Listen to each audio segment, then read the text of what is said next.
Good afternoon.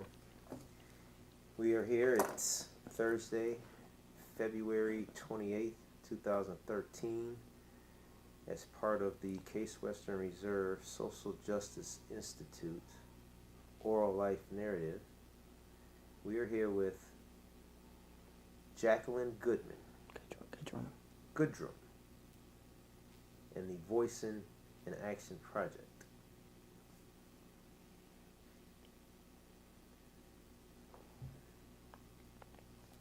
Good afternoon. Today is Thursday, February 28th, 2013. We are here with the Social Justice Institute, part of Case Western Reserve University, and the Voicing in Action Project. We are here with Jackie Goodrum. Can you state your name for us, please? Yes, my name is Jacqueline Goodrum. We'd like to thank you for participating in our project. And if you could start by telling us a little bit about yourself and your family history. Well, I come from a family of 10 children. I am number 8 out of 10. I have 5 sisters and 4 brothers, which one is deceased. My mother is the late Reverend Jane Woods, who passed in 2005. She was a minister and our assistant pastor at Universal Living Christ Temple Church, where I grew up at, the church I grew up in. And right now I am a licensed minister at United Temple Spiritual Church, Reaching the World, located at 903 East 105. And my pastor is Reverend Philip K. Jones Sr. I am also the youth chairperson. I have an organization that I'm trying to get off the ground. We're new. It's called the Ray of Light Ministry. And in 2011, I took 18 young men and 13 young ladies with 5 of the chaperones. We toured Washington, D.C. for 3 days. We went to the White House. We went to the U.S. Capitol. We went to the Pentagon. We went to the Navy Shipyard Museum. And we went to the Smithsonian Institute. And I also stopped at our Congresswoman's office, but she wasn't there. The ages were from 6 to 21. And my youth ministry is to empower young people and help bring out the bright light that is within each child. And so that's my mission and my goal. I would like to have my own child development center one day soon. I graduated from Cuyahoga Community College with an associate degree in early childhood education. I have 3 girls and 2 boys. My oldest son is Richard Swells. My daughter Septina Swells, Johnetta Williams, Larissa Goodrum, and Edward Swells. My son Richard Swells is married. He lives out in Euclid. He works. He takes care of his family. His wife works at University Hospital. My daughter Septina is a flight attendant located in Newark, New Jersey. She sent me to Paris for my graduation present, and we went to Hong Kong, China together for a week. And my daughter Johnetta is getting ready to graduate in May. She's going to be an RN. My daughter Larissa is in school. She is scheduled to graduate September 13th with an associate degree in social work. She is an aspiring actress. And my son Edward works in communications. He's out in Arizona. I have 7 grandchildren. Tia Divine Swells, Chaz Isaiah Swells, Amir Swells, Carlita Christina Mahogany Williams, Quinn Jane Alana Williams, Layden Savant Williams, and Azariah Jane Crumble. And I'm proud of that. And I'm sorry, my father, James Woods, is deceased also. He died in 1980. He was a demolition expert in the Army. I come from a spiritual family and a line of ministers in my family. Excellent, excellent. We're in the interview, but I want to make sure you're comfortable. Is this that's fine. bothering you at all? Because I see it sticking up. That's fine. Your father, James Woods, you say you come from a ministerial family. Yes. And where are they originally from? Where's your family originally from? My mother is originally from Knoxville, Tennessee. And my father is originally Cleveland, Ohio. How did they meet? They met at Universal Liberty. My mother was going to church, and one of the members, Miss Laura Woods, was teaching Sunday school, her and her husband, Edward Woods. And Edward Woods and James Woods were brothers. And James took on a liking to my mother and inquired. And he started coming to church so he could meet my mother. But I call him he's not my biological father, but I call him my father because when he had met my mother when she had number 10, and they got married. And how many men would do that nowadays? One child, too, but 10. She was pregnant with number 10, my youngest brother, David. And they met and got married, and he bought a house for us and everything. And we moved here in East Cleveland in 1971. Wow.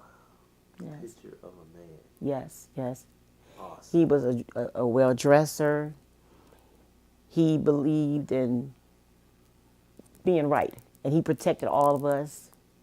He worked, and he was a good father to us. So he's not your biological father. You mind if I ask, do you know your biological father? My biological father is deceased now. His name was Willie Chambliss. He was a truck driver. And where's he from? Atlanta, Georgia. Willie Chambliss, Chambliss. But he was a father only because of sperm. That's it. Okay. And he was from? Georgia. He was from Atlanta, Georgia. He was from Georgia. So you, James Woods and your mom met in church. Yes. That's storybook. Yes. And so I'm taking that had a lot to do with your upbringing and what you got in the household. Yes. Jazz. My stepfather loved jazz. And him and my mother were, involved in politics when Carl Stokes and Louis Stokes, when Carl Stokes was the first mayor, when the Stokes brothers, and if anything was going on in East Cleveland that wasn't right, the word was all you have to do is call all the Stokes brothers, and they were going to get things taken care of. And I used to sit on the floor at the end of the bed and just listen to my mom and my dad talk about politics and music. And that's why I love politics and I love jazz. So that I can set the time frame for this. Your parents met at a church in Cleveland. Yes. Your mother was living where? We were living at 6005 White. I went to John D. Rockefeller. We lived right across the street from John D. Rockefeller Elementary School. That's Cleveland? That's Cleveland. Okay. And you mentioned moving into East Cleveland at what point? 1971. I was entering the 9th grade. Now, when you moved into East Cleveland, what was your family like then? When I moved in East Cleveland, it was 6 of us still there, because my other sisters had graduated and brothers had graduated. So it was 6 of us there. 2 were on their way, getting ready to graduate. So then after those 2 graduated, my sister Tanya, she has a PhD now, and she's a minister. She is the assistant pastor at Universal Liberty Church, where I grew up now. Her and my sister Rafine Davis, which is a school bus driver for Cleveland, she's getting ready to retire. After they graduated, then it was just my brother Paul, who lives in Columbus, has his business. My sister Barbara, she does taxes. My brother David lives in Columbus now. He's a chef. And myself. It was just us 4 left. Just you 4 left. Just us 4 left. Now, your mother and James Woods, your father, met what year? Well, I don't know, because like I said, I was maybe around the 4th grade, 5th grade. So you were still living in Cleveland? Yeah, still living. So you moved into East Cleveland as a family? As a family. We moved in as a family in 1971. Where? On Rosemont. And we were the 3rd black family on that street when we moved there. Can you tell us what that street looked like in 71, being the 3rd black family? Well, being the 3rd black family there, it was real quiet. It was nice and clean. The houses on that street, at that time, it looked like a mansion because, the houses are big. Judge DeVinny was the judge. And my sister had a part-time job working in City Hall, my sister Rafine. And she met Judge DeVinny's daughter. And the daughter came home with my sister one day to have lunch. And the word back then was, when you get to the borderline of East Cleveland, whatever you're doing, if you're doing something wrong, you better straighten up. Like, like they said, attention, because the word was East Cleveland did not play. So everybody was on their P's and Q's, and they said, I don't know if it's true, but it was said that Judge Deviney sent his son to jail. So they said, well, if he sent his son to jail, you know what chance you have. So people straightened up, and the word was out. East Cleveland was a place where they cared about the community, and the community was together, and so it was a no nonsense community, to break it down. The neighbors on the street, I got to meet some of the neighbors on the street. I got into the marching band, Shaw High Marching Band, with Mr. Alfred Fulton was our director. I played a French horn, and how that came about, the clarinets. I went to Wilson Junior High in the 7th grade, and so I played the clarinet. So when I got to Shaw High School, I wanted to play the clarinet, but they were all filled. So the choice was the French horn, the tuba, the drums, and the bells. So I picked the French horn. And I would go to the different neighbors' house, knock on the door. We're selling flower seeds to raise money to help buy our uniforms and things like that. And the neighbors, they were pretty nice. They were pretty decent. Now, when you moved on to Rosemont in '71, you were the third black family on that street. Out of how many guesstimate families would you say there were on this street? Maybe 40, 45. How many vacant houses would you say were on this street? Right now? Then? Oh, there were no vacant houses. There were no vacant houses. Wow. So when you're on the Shaw Marching Band and you're going door to door trying to fundraise, what was the reception like? They were nice. I told them, I live on Rosemont, and I had my band uniform also on. I wore my band uniform, so they would know it wasn't a scheme. And I had my little flower seeds and packets and stuff, and and I was letting them know that we were trying to raise money to help to buy uniforms and things for that. And they were nice. Did they support you? Yes, they did. Yes, they did. Okay, it's primarily non-blacks. Right, but I didn't go inside the houses. I talked to them, on their porches, because it was, the weather was nice. So I would talk to them. I wouldn't go in their houses. I would talk to them at the door. Can you tell us a little more in '71 or your earlier years what life was like for you as a 9th grader growing up in East Cleveland and growing up in a city or on a street, one of 3 minorities? Well, we walked to school every day. There were other blacks that we walked with, and there were some white children that we walked with too. I never experienced what the word I'm looking for. I never experienced anyone being prejudiced towards me. They were nice and polite. The setting was okay, because when you went to school, they used to have this old chime bell.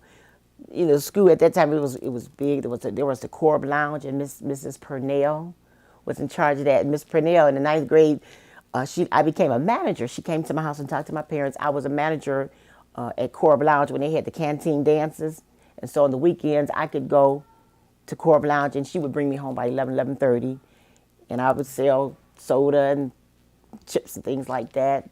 The teachers there, the teachers cared. They cared about the children. There was a no-nonsense rule at the school. Mr. Gamble, Mr. Lloyd was my principal. Mr. Gamble was the principal there. They had different principals for different grades. I remember her name was Miss Linson. She was my homeroom teacher, black woman. And she was very, what do I want to use? She was very proud. She was a very proud black woman. She talked about her blackness, and talked about her husband. They were a couple. And she just always included her husband when she would talk to us. And she taught us to respect ourselves. She taught us dignity, things on that nature. Like I said, the teachers were good. You went to school and you went to learn. There was no nonsense, no playing, and you were going to graduate. They had drama there also. My brother Paul was in the play Fiddler on the Roof, and then there was a play Pearlie. I was like in the chorus part of Pearlie, and in Fiddler on the Roof I helped like with the props, things like that. So I had good experiences at Shaw overall. Okay. Yes. Okay. Can you tell us if your mom shared anything with you about Knoxville, Tennessee, and how she grew up? Yes, in Knoxville, Tennessee, at that time when she grew up, one day a year, what they called them the colored folks, they could have a carnival. One day out of the whole year. And all the colored folks could go to the carnival.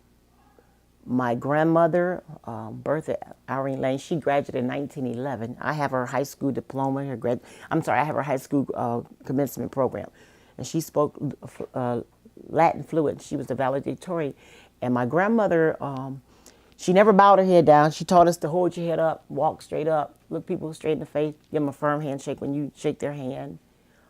It is said that she was born with a veil over her face. That means she had the gift of prophecy that she could see. My mother also had the gift of prophecy and had the gift of healing, but everything it comes through God. One of my uncles was a bishop. I have an uncle now. My only uncle that's living is Keith Lane in Detroit, Michigan. He's a minister. My Aunt Helen, Dr. Aunt Helen, I call her Aunt Helen, Pura. She is deceased, but she was a doctor. She was in ministry also.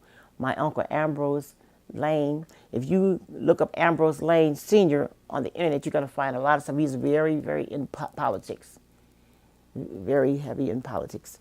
I call him a think tank. So my uncle Ambrose ran for mayor of New York back in those days. And it was said that the mafia had threatened our family. And that's why my grandmother said she didn't like politics because it was dirty. And I remember as a child, one of my brothers, the rumors was in the CIA. And I remember my mother going to Tennessee because my grandmother adopted twins, Dennis and Denise. And something was going on, so my mother went there to kind of fuse things down.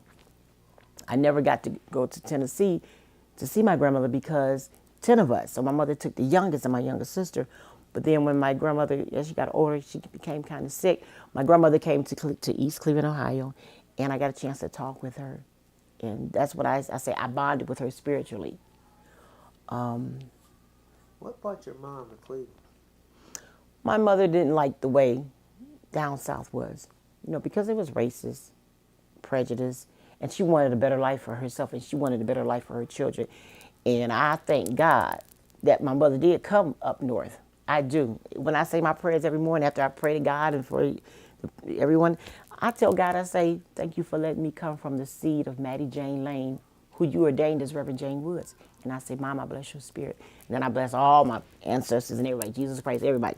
But I'm glad that my mother did come up. And when my mother came up, she wanted to do hair, and she said she went to Phyllis Wheatley. Off of 105, they had a Phyllis Wheatley Institute where you get hair, but she never set up her own shop. But my mother used to do all her 6 girls' hair, and she curled our hair. I learned patience from my mother. Yeah, she had it hard coming up here, but she was determined, and God took care of her because she reverenced God. Your mother left Knoxville, Tennessee with 10 kids? No, my mother left Knoxville, Tennessee with 2. I believe it was 2. So and you were born here? I was born here. Mm-hmm. Okay. Just my oldest sister, my oldest brother, but yeah, the rest when she came up here. But I'm glad she left Tennessee. You mind if I ask if you and your 10 siblings share the same name and same? No, because we got married. Like I kept my married name Goodrum. My maiden name is Swells. I meant like before that. Oh yeah, Paul Swells, Tanya Swells, Barbara Swells, Jacqueline Swells, Yvonne Swells, Roger Nathaniel Swells. So your siblings, you're all brothers, so you're not step brothers. No, because we come from the same womb. When you come from the same womb, there's no step. When you have different fathers, then that's step. Same mother, same father. Beautiful, beautiful. Okay, Knoxville, Tennessee, to Cleveland, and then East Cleveland. You talked a little bit about this, but if you can go back, can you think back to your earliest memories of East Cleveland and tell me what life was like then? School, recreation, just life. Okay. Recreation, there was the YMCA. There was an ice skating rink. I remember at the where the East Cleveland Civic Center, there was an ice skating rink. Bibbs Record Store, Mr. Charlie Bibbs Record Store. When everybody got out of school, we would all go over to the record shop. Get buy our little records and stuff. I remember where Dollar General is right now. It was a bicycle shop there, and it was a clothing store. This lady, her name was Miss Mary, and you could go there and you could put your stuff, your clothes in the layaway. I remember Bob's Big Boy going further, like towards Noble, out Euclid. There was a Bob's Big Boy. It had the big old, Bob's Big Boy sign with the hand with the hamburger. I remember that going in there. Angela Mia's Pizza was there forever because everybody used to go there and get pizza. We still go there. They said that's the best pizza in the world, Angela Mia's Pizza.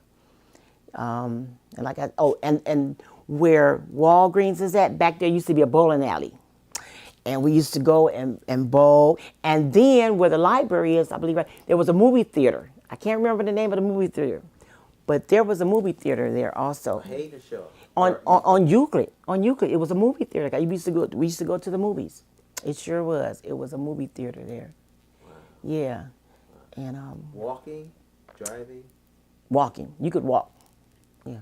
You could walk the whole city. Yeah, you could walk the whole city in East Cleveland. Mm-hmm. And what were the people in East Cleveland like back then? I mean, walking the city. Oh, the people were friendly. People were friendly. People looked out for each other. They really did. They looked out for each other. And there was always something for us to do, some activities for us to do when we got out of school so that we wouldn't get in trouble. You didn't hear about gangs and all, the stuff that's going on now. All that wasn't going on then. My perception is that when they took prayer out of schools, that's when the guns and all the drugs and everything else came right on in. But I remember praying in school. I remember praying in school.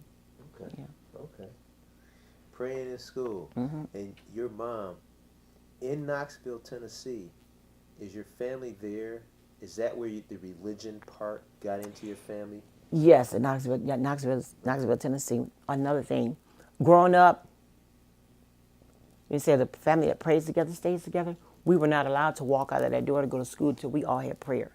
We held hands. We had prayer every day before we left out of that house, and we had to say our prayers before we went to bed. Excellent. We all sat at the dinner table together and ate. On the weekends, we had to do our work, our homework and do our housework before we go outside. And I remember when we used to do woodwork, and it seemed like my sisters and brothers, they washed the walls and the doors, and I would wash the in between the nooks and the crannies and stuff. And I used to say, I got the hard part, but I'm so glad that my mother did that because it taught me detail. It taught me to look for, it just taught me detail, taught me to look and to focus. So at that time, I thought that I had the hardest part, but I'm glad she had me do that. Okay. Yeah. Okay. Now your parents, what did they do for work? My stepfather, who I call my father, James Woods, he worked. I don't remember what he did, but I know he worked all the time. And my mom was a stay-at-home mom. So he was the provider for the family. He was the provider for the family.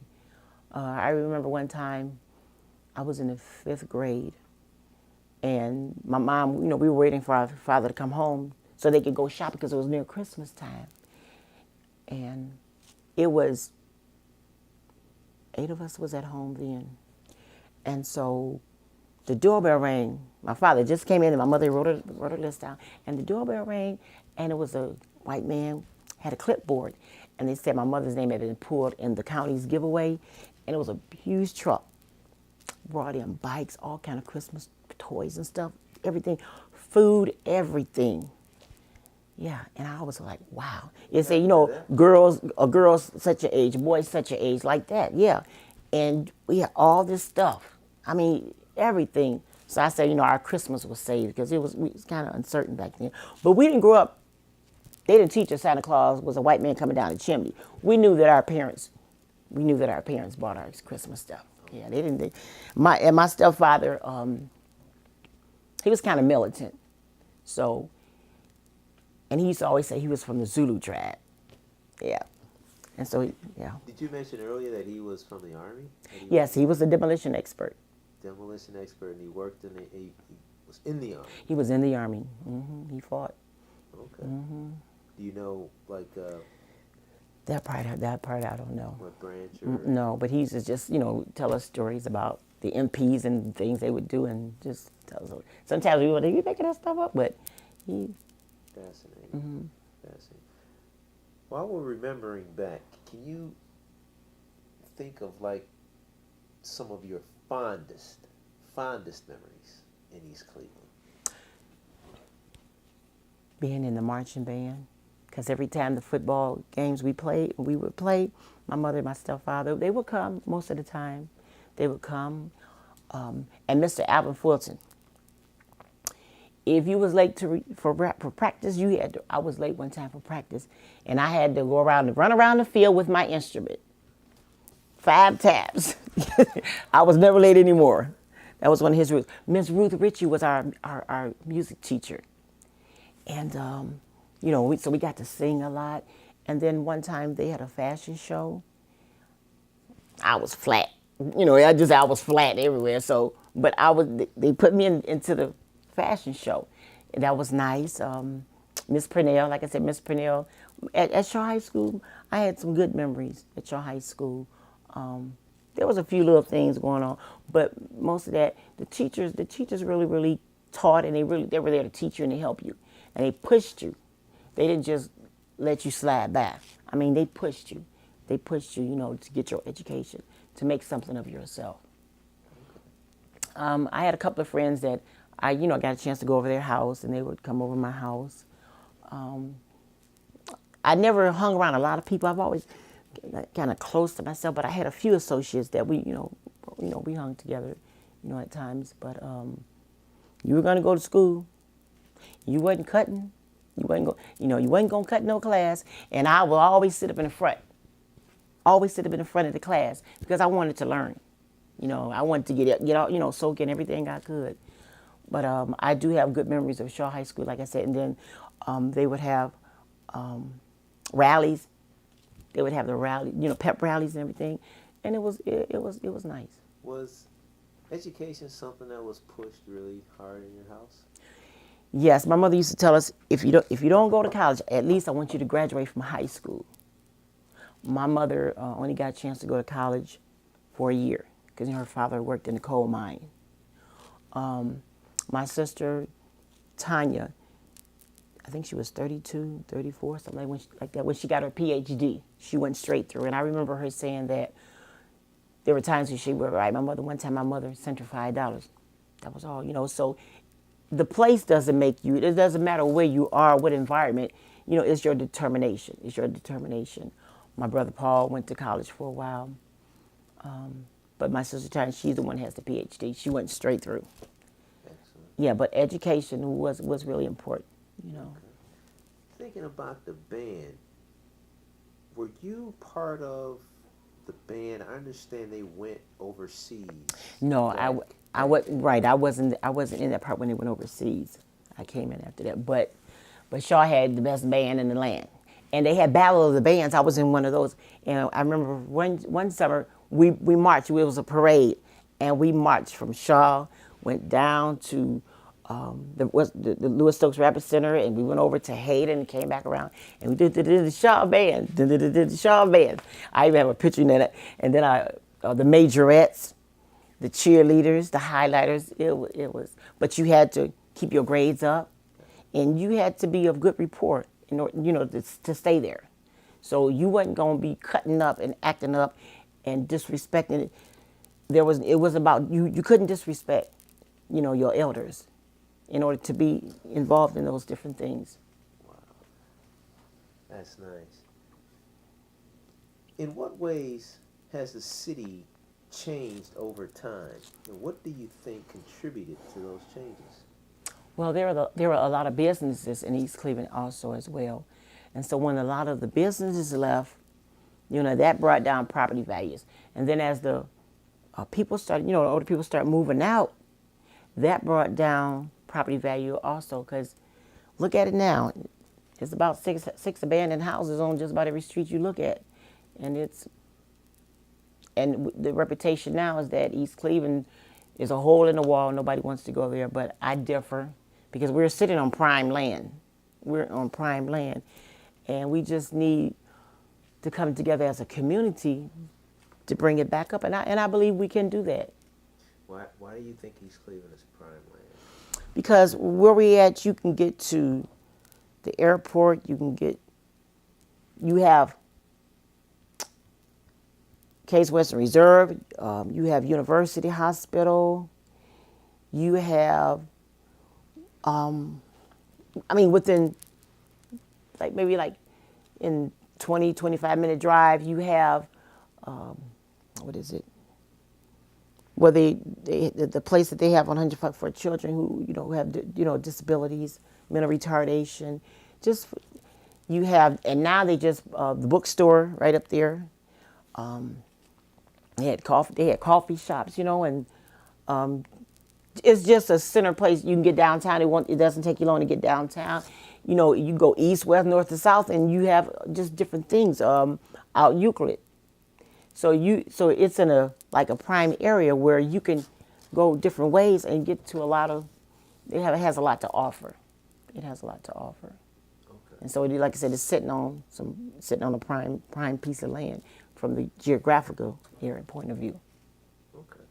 Can you tell me more about what or how you feel it has changed, or what caused those changes to East Cleveland from when you were a child and every house was full and businesses and a vibrant city, you could walk from one end to the other? Like I said, when the businesses left and the older people, sold their houses or died or whatever, people came, as it became more black populated. We had some, not saying that's the case all the time, but there were some people who were in office positions that were dishonest, corrupt, and they were taking, stealing money from the city. And anytime you steal money from the city or mismanage money from the city, it's gonna cause a domino effect. And then when teachers leaving out to go to other areas to teach because they pay more money, then you lose a lot. And like I said, property value, started going down. And then the mindset of the community was not togetherness anymore. And I just say that when we take on Western society's point of view, I got my house, I got my car, I got a bank account, I'm fine, you get yours. That's when we fall down. That's when we crumble. Because that's what life is not about that. We're all connected to each other. White, black, Hispanic, Asians, whatever. We're really all connected to each other. And so when the mindset drops, as they say, the people without a vision, the people perish, and the mindset of the community drops the ball, then that's when everything is just there. And just people stop caring. And one or two or three people that are trying is like going against the grain, because you got nobody caring and only one or two people doing something. Of course it's gonna deteriorate. But then on the flip side of that, with those one or two, three people, getting together and then grabbing other people and getting people back together on that, we got to get back on that mind frame, that one accord, not just in words. There's a group here in East Cleveland doing something. There's a group here in East Cleveland something. There's the mayor. There's city council. There's somebody else. But everybody's going different ways. If everybody come together and put aside, I'm the chief. You know, they say too many cooks spoil the broth. Okay, so let's everybody get together and get on one accord and do what's right. Do what's right for the city to bring the city back up. You know, we've let our children down. You know, I always say instead of pointing your finger at these kids and the young people, embrace them. But see, we have to be the leaders and we have to lead by example. So when they see us, we're out there smoking with them and shooting dice with them and drinking with them and cussing with them and dressing inappropriately with them and dogging each other out with them. Then, so what do they have to look up to? You know, they say you're a product of your environment. They mimic what they see. And so we need to get back to being leaders. You know, I said we need more divinely led leaders, not religious nuts, but divinely led leaders to talk about morals and values and principles and what's good and what's not accepted. And then that'll get us together back.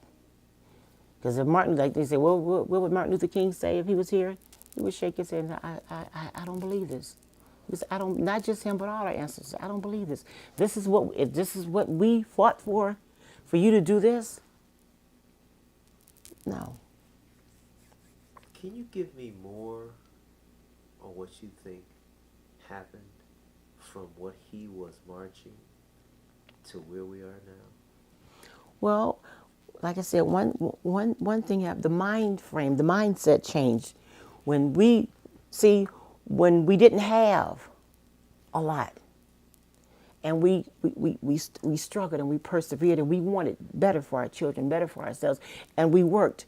And so when modern technology came up with everything, you could do everything with a push of a button, we got lazy and we just sat back and pushed at a button. And then education, we don't need that. You know, we don't need that now. And so we took on this mind frame, get rich fast, you know, get money fast.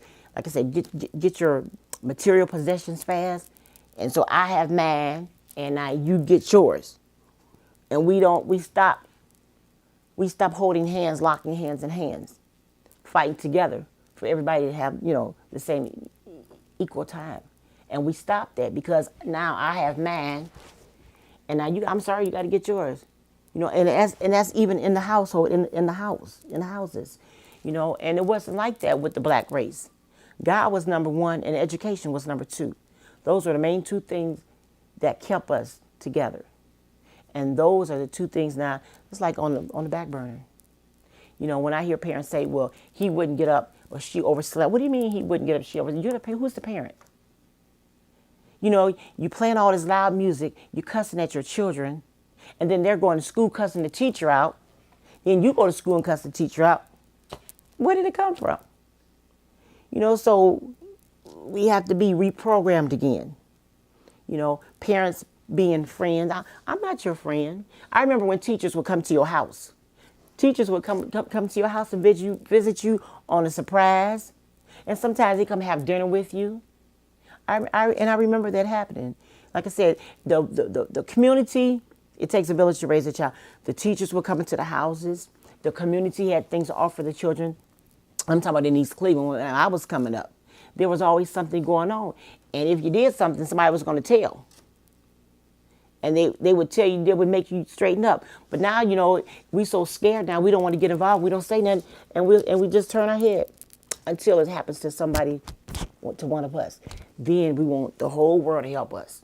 But if it's not somebody immediately that we know or we like, then we don't want to be bothered with it. And see, Martin Luther King, Rosa Parks, all our ancestors, they didn't do that. If one hurt, we all hurt. And that's our motto at my church. Our pastors say, if one hurt, we all hurt. You know, and so we have to get that back. East Cleveland, I'm telling you, East Cleveland is, I'm planning on being rich. I already said I'm a millionaire spiritually because everything starts with the mind thought. I'm a millionaire. So when my money comes, I'm going to give some to the schools. Okay. Yeah. Okay. Yep. So Jackie, are you still a resident of East Cleveland? Yes. When I graduated, I left East Cleveland in 1979. But then my mom passed, and I came back in 2005. So I've been back here since 2005. What year did your mom pass? 2005. Okay. And when I came back to East Cleveland, when I came on my street, I said, Lord, I said, what happened? What happened? And then I'm looking around, some people, well, this person died or they left, they moved. And East Cleveland is just, it's terrible. It's terrible. Like I said, some people stole money and then there were some who mismanaged. So anytime you're taking away and not putting nothing in, it's going to go down. And so after, over a period of time, it just started decaying and decaying and decaying. And now it's to the point now, it's like they're saying it's hopeless, but it's not hopeless. It's never hopeless. And like I said, I believe if a lot of the community members get together on the same mind frame, then it can be built back up. And we have to teach our young people. Sometimes I go to the library. Yeah, there was a library in East Cleveland at that time too. But I go to the library, and it's some of these kids, and they just cuss, and they're first thing you say, well, what are the parents teaching these kids? But if you're a parent and that's your friend, you're instead of the parent, that's another problem. And like I said, some people just got fed up and just left. And so when everything is gone, there's nothing left. And there's so many empty houses. Ugh. That's good. So, 71 to 79, how had your street changed just in that small window? Only thing changed about that was just the color of people. The property value was still as the same. Houses were still kept intact. People, came out, mowed their lawns, and you sit on the porch at night and talk and discuss. You didn't have to worry about nobody, coming up to you, robbing you, nobody stealing your cars or doing anything like that. The community, they had block parties. They would have block parties. Remember block parties? Yeah. And like I said, they had things for the children. Because I remember when I was in the ninth grade, we went to, I forgot where it was, but we went somewhere. It was a party. They had a community theater. We went there to a party, and they always had something for us to do. In 71, there were 3 blacks on your street. In 79, what did your street look like? Maybe there was maybe 3 white families left. Yeah, 3 white families. And then eventually they left. Yeah. Yeah. What were your relations like over those years with the neighbors and the white people and the white kids on your street?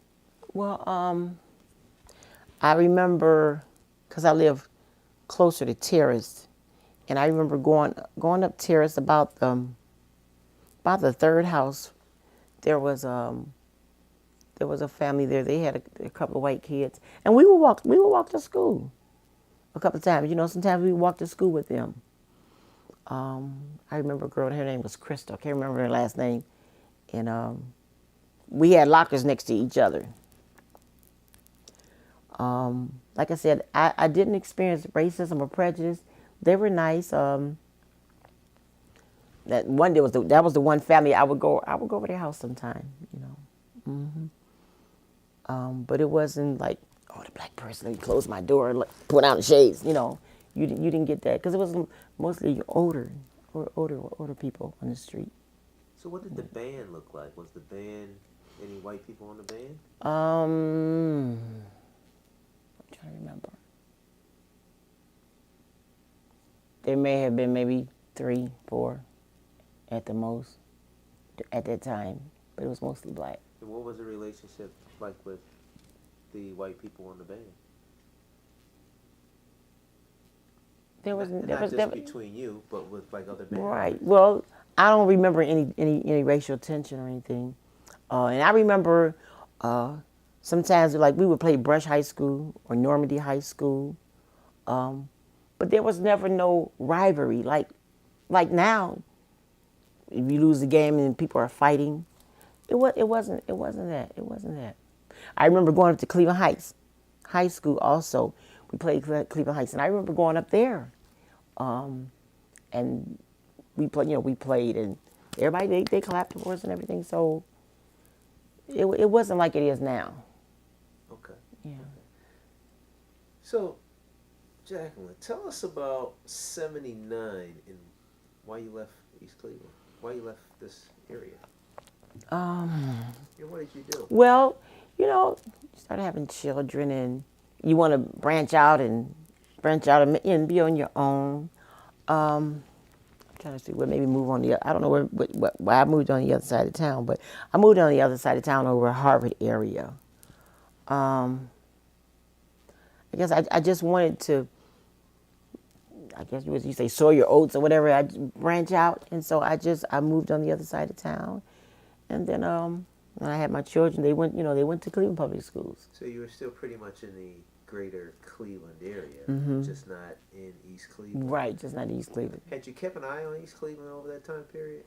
I mean, did you come through? Did you drive through? Well, my mom's was, I come over and see my mom and see some of the neighbors that was still there, and let me see what else would East Cleveland. Yeah, that's about. I had a couple of friends. Their parents still live. Like one of my friends, her name was Merlin. She deceased, Merlin Salters, and her parents lived on Ardnall. And I would go over and visit my girlfriend Cleo and Ned Davis. Their family lived on Strathmore. I'll go and visit her mom and dad, see how they were doing. Yeah.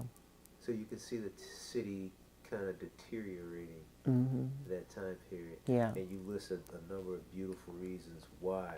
Are there any other reasons you could think of? Because we've done a couple other interviews, and some issues that keep coming up over and over. Money left. Like I said, money left.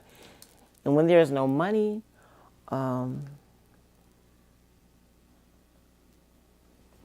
then like I said, at that one time it was the respect started dying.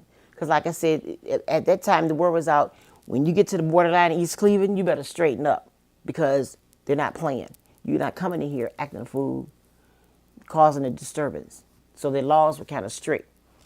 And so if people had been drinking, you better sober up. Now, when you first came to East Cleveland in '71, do you know why your parents decided to move to East Cleveland? No, but I know when we was living. Well, I know they living on 605 White. We needed more space. We needed more space, because we had to share bedrooms and stuff. But I don't know why they picked East Cleveland. I remember listening. Well, East Cleveland was a nice area, and because of the schools, because of Shaw. But my sister and brother, my brother went to Kirk and went to it was Kirk then, and went to the elementary schools. But he was like 6 years younger than me, so my sister and my brother went to Kirk, and my brother David went to elementary school. But because of the schools and everything, like I said, everything was, you could get to every place. The bus lines were you can go everywhere on the bus line, or the rapid. The police, the police.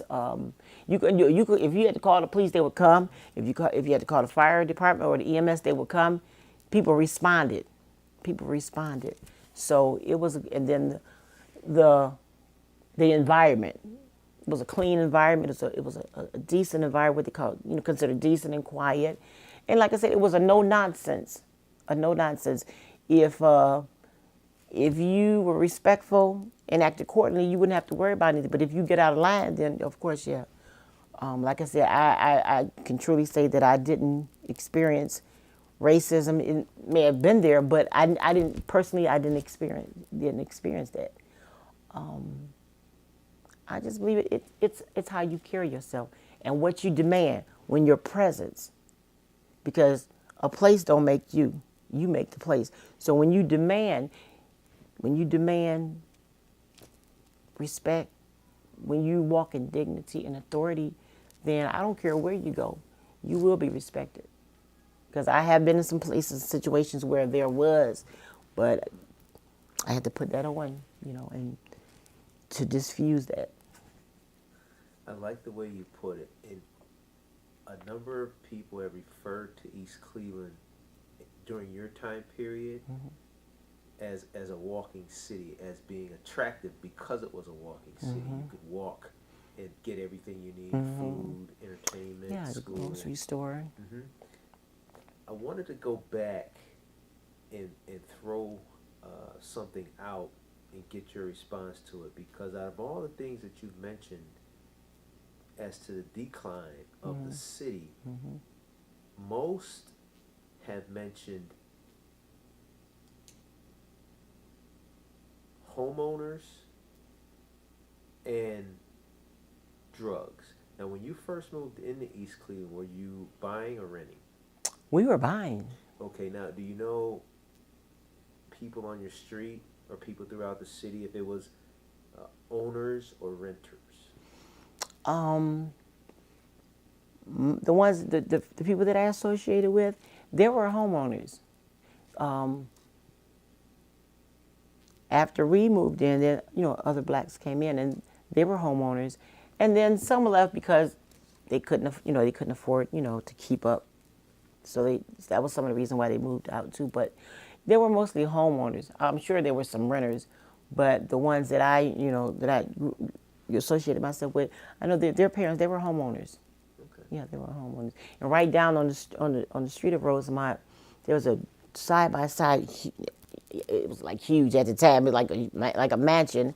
I think the last name was Sanders, and and they kept their people kept their property up. They kept their property up, and they would always, if it needed painted, they would paint it. And they out there cutting grass and watering the grass and pulling weeds up and just sweeping. And people just took pride. They took pride in where they lived. You think that changed over time? Yeah. You could, not even right just now, but you started seeing that. You started seeing that. Walk by, and grass is way up here, look like weeds. What do you think attributed to that? Not caring, giving up. People just got. I think some people just got to the point where, you just get complacent in where you are and stop caring. They stop caring. Okay. They stop caring. The pride left.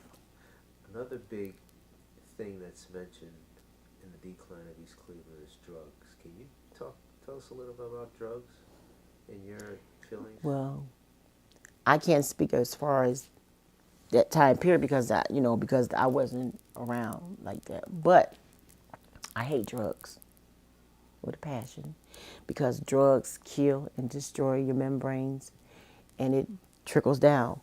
I don't even like. I thank God I don't smoke. I saw a documentary when those cigarettes go down the machine. Whatever this chemical is on 60 Minutes. Whatever this chemical they spray on these cigarettes. When you do this, 5 seconds it shoots to your brains. You selling drugs to somebody, that person may have the cure for AIDS, for cancer, for whatever, and by you selling them drugs, you're destroying their brains, and you're destroying them. You're destroying people, all for a profit. They didn't go get the drugs. Drugs were brought over here. That's a form of genocide. They have the different forms of genocide, and that's a form of genocide. After it was okay for the black communities to get strung out on drugs, but when it started reaching the Caucasian society, then America wants to do something about it. But drugs is to bring you down. It's nothing but to destroy you. You think that has had an impact on this city? Yes, I believe so. Like I said, I wasn't here at the time when all this was going on, but of course, because when a person is on drugs, you don't care. You don't care about nothing, and you're losing. You lose a lot, and so you stop. You become just existing. Okay. Let's go back into racism. And I know you said that you were pretty much above racism. You didn't experience a lot of it.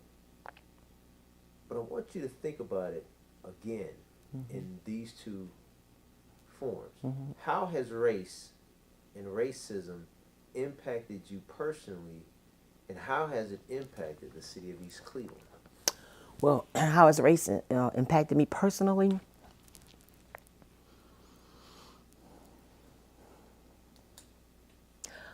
I I feel that one of my missions is to reach and save our children, to teach them about the God that lives within them, to teach them that they come from kings and queens. When I was teaching Head Start, I would get a mirror and pass it around to each child and have them look at themselves, and I would make them say affirmations. I am smart. I am beautiful. I am great. I can learn anything. And I don't care. I love God. God loves me. I'm special. And then, and so when President Barack came up with, when they said, yes, I am, yes, I can, yes, I am. And so I would ask the children, are you smart? Yes, I am. Are you beautiful? Yes, I am. Are you great? Can you learn anything? And so now hug yourself, give yourself a hug. I feel my purpose is to teach them and to teach them about our ancestors. I don't like what they did to our ancestors. It's impacted me to the point where I'm proud. I'm a proud black woman of African descent, and I don't I say I don't use the word slave master because I don't accept that, master. I don't accept that, But the owners, who they treated our people as though they were property. It made me. Nobody is gonna demean me or undervalue me. I am proud. I teach my children, not just my children by birth, but my children. I teach them where they come from, to be proud. Reading, being able to read, and education is the key. So I diffuse. I try to diffuse hatred and racism, and I pray a lot. How long were you at Head Start? Oh, I was with Head Start for about 5 years. Okay. Good deal. And you were a teacher there? Yes. One year I had my children, before they got to kindergarten, they could read sentences. They could tell you about the value of a nickel, a dime, a penny, a quarter. They could tell you about what vitamin C is. We spoke, I think, 8 different languages every day. Bonjour, buongiorno, konnichiwa, hola, ni hao, kadu, hello, how are you? What else? Guten Tag, and hello. Wow, that's nice. And they could do math. 4 triangles plus 2 triangles, that's how I did it, equals so and so. That's how I taught them. Because they learn so much. Okay. Okay. Let's talk a little bit more about racism and the impact it's had on you. Can you think back, East Cleveland school growing up, band, maybe outside of high school? Have you experienced any racism? Oh, yes. When my children were in school. And My your children were in school? in Cleveland public schools. Alexander Hamilton Middle School. My youngest son, Edward, he's light skinned. And when parents are at the schools, it does make a difference. When you come into those schools and they know that they have a parent. My mother was involved with us in the PTA, and so I did with all 5 of my children. I was involved, and that's how I got this position. That's where I am now because of me being involved. There was this one teacher who took a piece of paper and put it to my son's face and the kid's face and said, "What color is this?" A piece of black paper. "What color is this?" "Black." He came and told me, and I went and got it straight. Mr. Dici, he was the principal, and he had a habit of subliminally trying to destroy our young black boys so that they would fail. And I remember telling him one day, I don't know if he's alive now, but I remember telling him one day you're going to wake up, to get out of bed, and you won't be able to move. And when that day happens, I want you to remember Miss Swales told you, because I'm tired of you doing our boys like you doing our children. I said, if my son does something, he has to be suspended. He's gonna get suspended and he's gonna face the consequences. But at the same time, if he's not just my son, I'm not gonna walk these halls and see teachers dogging and cursing and doing things to our kids, and I'm gonna stand there and no, I'm gonna say something about it. So I had a reputation of Miss Wells don't play. I was there to see about my kids. It was not like, oh, they're angels, you know. But yes, I've experienced, and I remember my mother telling me, you know, these teachers get together in the lounge and they discuss students. I found that to be true. I was involved with the school community council, the DAC. I was on the Cleveland School Board. I was elected as the last elected member on the Cleveland School Board before Judge White gave the schools over to the mayor, Mayor Michael White. Yes, and so I had to confront some teachers. Some teachers were there just for paychecks, and then you had white and black, and then you had some teachers who really go out beyond the means and do for children. I've had even in the black race, black teachers being prejudiced toward a certain child, because you know you get that too. Yeah, so like I said, and I remember in the 7th grade, he was from Czechoslovakia, and him and his wife taught, a little short, fat white man. He sat back like this. Your 7th grade? My 7th grade, at Wilson Junior High School, and let two people in the classroom fight. Yeah. Who did he let fight? These two girls. What color were they? They were black. They were black. You just sat there and watched them? Looked at him. Then somebody ran and went and got the principal. But he sat there, didn't do anything.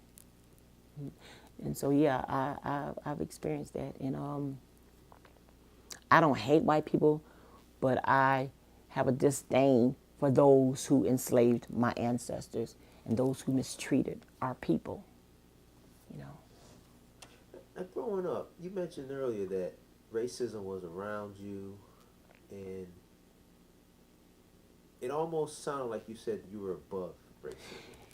As far as when I'm saying, as far as when I moved into East Cleveland, during that time at Shaw High School, I didn't experience it in that frame period. No, I didn't. But like I said, before I moved to East Cleveland, like I said, I went to Wilson Junior High. I experienced it there. Then when my children were in school, I saw it. Can you give me a time frame for your children?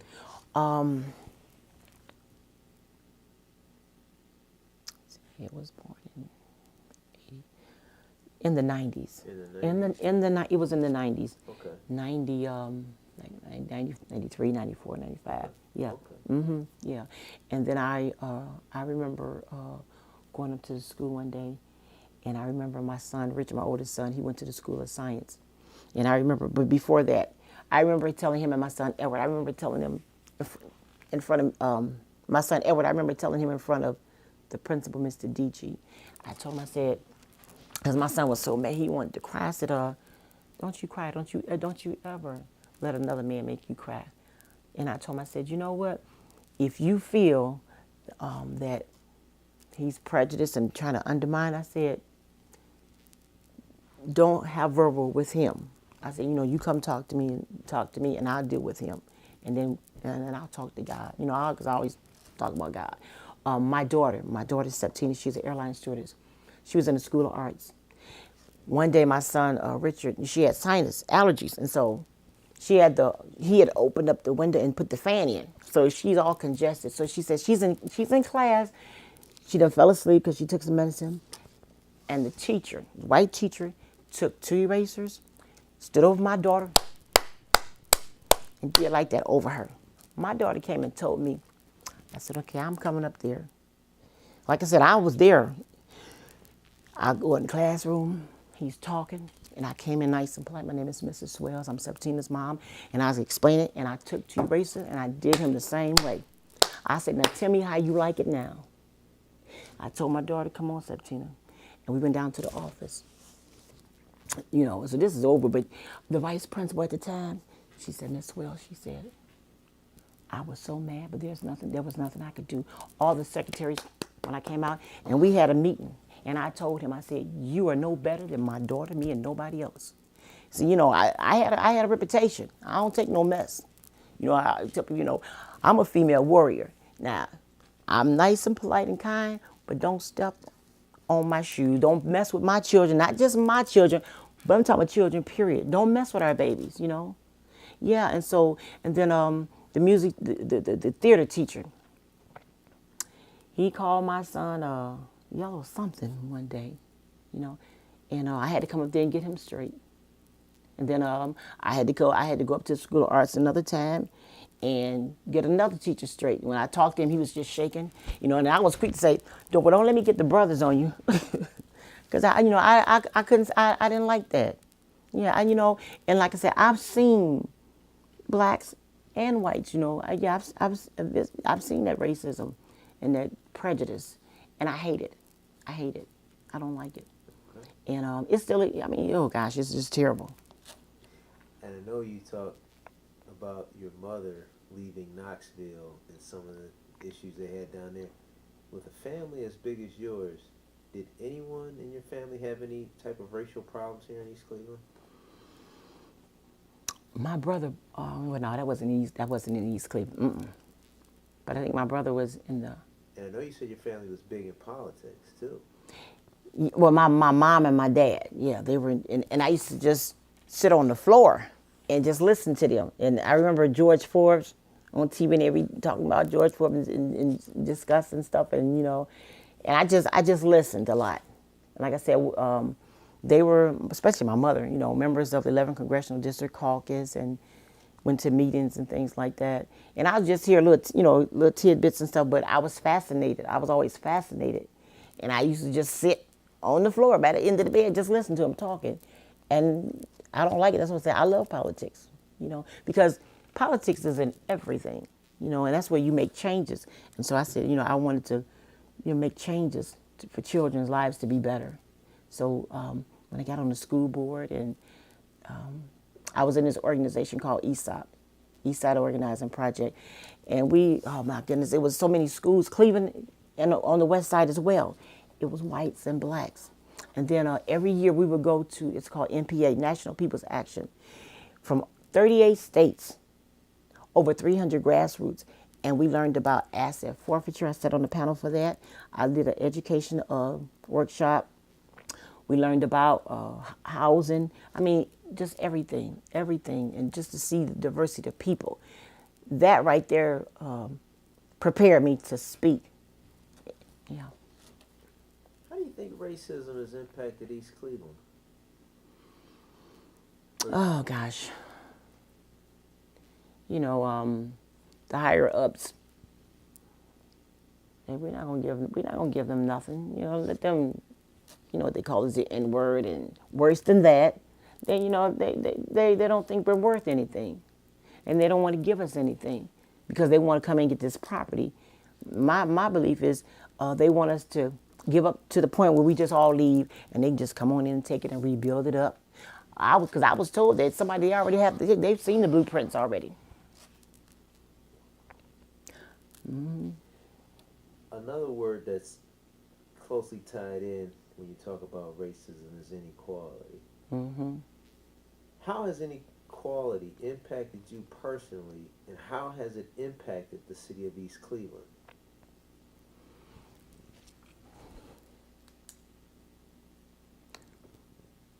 When you don't pay people what they're worth, as far as their skills, it makes them get to a point where they stop producing like they would normally do. And then a lot of them eventually give up and leave. You know, we always have to work harder, always have to be smarter, always have to do things more to prove ourselves. Even though we have our black president, a lot of society says, okay, well, we gave you a black president, what more do you want? But we still need much, much, much more. You know, we need more men to step up to the plate as well. We need more men to step up and to get our young men back on track. Because when we women, we can only do so much. I couldn't teach my sons how to be a man. But I used to have my sons look in the Ebony magazines and see the 100 influential black men and the 100 influential black women, who's who, and tell them, you see this? This is what I want you to do. I used to take my kids around and showing people digging in garbage cans. I don't want you doing it. That's not what I want for you. This is not what I want for you. When PBS specials, I want you to watch that. Then I'm going to ask you questions about it later. All my children had library cards. They went to the library, coming up. They went to Vacation Bible School, all that. I tried to do all that stuff. Inequality, it's, like I said, you have to be extra hard, yet you have to work extra hard, extra smart. They don't want to give you what you're worth. From a personal perspective, has race or inequality affected you educationally, work, social services? At one time it did, yes, because I was on welfare. I was on assistance. But the truth be told, more white people on welfare than blacks. It has always been. But yes, to the point where you sit and wait for a paycheck every month. But then, cat's out of the bag. I always had me a little job under the table, where you didn't have to worry about that. So I always wanted more, but at that time, this is, because of system and society, the way it set things up, and then some, you fall into that trap. But then, you get to a point where you can get out. You can get out. And at that time, it just seemed like every time I wanted to go back to college, something always came up. Either I had a child or it was another issue, and so I couldn't. And so when my daughter, number 5, Larissa, when she got to the 10th grade, I said, I'm going back to school. I'm going back to school. And it felt good. It felt good. And so our children, there are so many opportunities out here for them to excel. But when you have the masses showing you can have this just like that. If you dress a certain way, if you talk a certain way, if you act a certain way, you can have all this stuff now and forget about the other stuff. See, that's all a diversion to keep your mind away and unfocused on you, being you, the true essence of you. Is that part of the trap? Can you tell us more about this trap? Well, look what we have. Look what you see now, our entertainers. Our girls are exposing their bodies, marks all on their bodies. Our young men, sagging pants, dressing sloppy, don't care about yourself, how you look. I mean, we all went through our little different time periods, but our entertainers, it was always about respect. Whenever we presented ourselves with some dignity, with some class. They don't care anymore. I grew up, you wearing long dresses, or you wearing, to your knees to church. You have the grown people, all this hanging out, splits up to here, and you up there shouting. But then you gonna say, look at that fast girl. Well, look at you. You don't wear a slip. You can see everything. Men, our young boys go to church wearing tennis shoes and blue jeans. I brought my grandson a pair of jeans, took him to the store one Sunday. Came over, I went to the store. I said, well, there go your $20 I was gonna give you. Bought you some pants. Because you're not coming to church looking like anything, And they say come as you are, but then when they say come as you are, they're not talking about come this. They're saying come whatever shape your mind is in. Come. If your heart is broken, whatever, come. Because get you in the door, then we can do that. But, when we go before God, it's supposed to be a respect. Some kind of respect. So society has changed a lot of things. Oh gosh, but I'm like I just say, there's so much in my mind. I really like this trap, especially here in the inequality race, because I have my own views on it, but we're here to get yours, and I'm just like, I'm really into this. And so you come to school, we have standards, and you have some districts and you have some teachers who are really, really for that, but the higher up, they want you to fail. let them pass on by, you know. And then so when the child passes high school and go to college, they have to take remedial courses all over again because they just let them slip through the cracks. See, it was fine when it was us, but as more of them start slipping through the cracks, oh, we have a problem. Every time as more of them start something, then it's a problem worldwide. But long as it's not just blacks, but if it's the black race or if it's the Latino race or if it's the Asian race, cool. But see, certain communities, they're not going to stand for it. You're going to get your education. Like I said, we as a people at one time, God was number one and education was number two, because during slavery time, they were graduating from college. So why you mean to tell me you can't graduate from college? You can't get good grades? It's all about the mind frame, and so they're teaching you. This is how you make it. If you take the shortcut. You take the shortcut and you can make it. So you take the shortcut, and these are the jobs we have for you. You can be a garbage person. You can be a taxi cab driver. You can be a bus driver. You can be a waitress. Now, you can't be the congressman. You can't be a archaeologist. You can't be a scientist, a chemist. You know, none of those important jobs. Ambassador. You can have all these kind of jobs. So that's what, you know, and we're going to get that to you. But no, your mind, you think beyond that. Because, you know, we're just as smart as anybody else. Matter of fact, we invented the pyramids. With all this modern technology, they still cannot figure out how they built those pyramids. Because, see, that knowledge came from God. You know, some people who don't believe in God, a higher power. But it's, you know, certain knowledges that we had. You know, we lost that as a race because we turn our back on our Creator. So those who don't say God, we turn our back on our Creator. And so a lot of this stuff started, that has a lot to do with also the spirituality. Because when your spirituality is laying dormant, then you really can't be the essence of who you are. And then once you become aware of who you are, essence-wise, spirituality-wise, then everything starts to, those chakras start kicking in, you know, and those centers in your body start kicking in, you know, the power, the 12 powers of man start kicking in, you know, and then you get the fruits of the spirit start kicking in, and then the mind talks to the brain, and then the brain can understand what the mind is saying, and then you spread it around to everybody else. And then you start loving yourself again, fall in love with yourself again. We've fallen out of love with ourselves.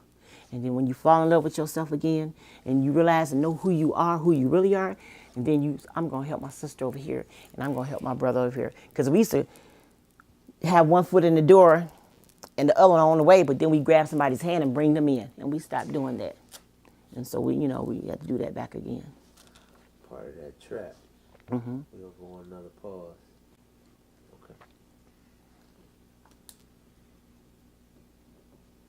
Okay. Can you recollect a memory or an instance when the community fought for something? When East Cleveland fought for something?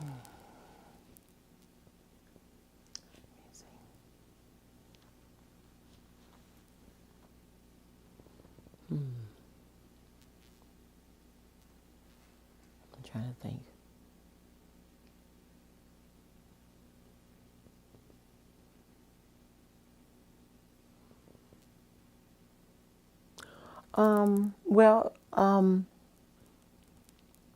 Heritage Middle School. I know it was said that they were thinking about tearing it down and shipping the kids somewhere else. And the community said no. It was a prime building. Clean it up and reinvent it. Don't send our kids way over and busting them over here and over there.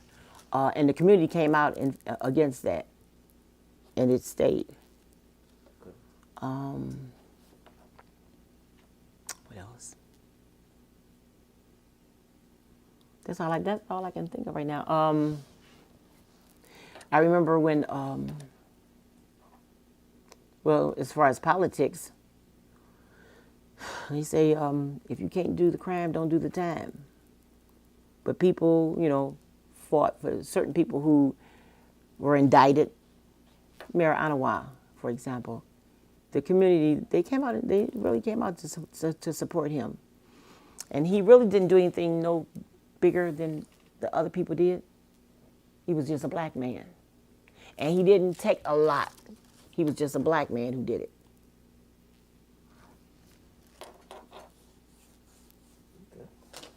But, and then also, it was a setup because, see, Judge Anawa, I remember he would walk those streets and talk, and he would get the drug dealers off the street. And because at the time when I was in the ESOP organization, I remember us going, sitting down, talking with him, a group of us sitting talking to him. And he was there to make a difference in that city. You know, he got caught up. That's why you have to stay focused.